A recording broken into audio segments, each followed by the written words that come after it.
এখন বাজে প্রায় 10টা। আর এখন আমি কাকুর বাড়িতে যাচ্ছি, বাবার বাড়ি থেকে। তো কালকে রাতে না ঘুম ঠিকঠাক হয়নি, কেননা মানে আমিও ভীষণ চিন্তায় আছি কে জিতবে। আমি এটা নিয়ে কখনো কথা বলি না, এই রাজনৈতিক কথাবার্তা নিয়ে, কিন্তু আজকে বলাটা দরকার।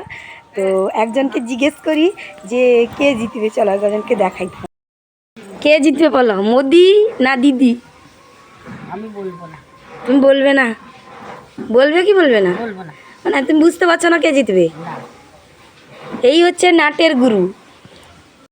বাড়ির আরেকজন স্পেশাল মানুষ আছে, সব থেকে সে ভালো বলতে পারবে, তো তাকে একবার আমি জিজ্ঞেস করি।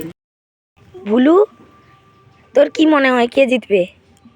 ভুলু, ভুলু, কে জিতবে? কে জিতবে ভুলু? এ এখন ঘুম পেয়েছে, কে জিতবে বলে মনে হচ্ছে বল? দিদি না মোদি? দিদি না মোদি? ভুলু এখন বলতে পারছে না।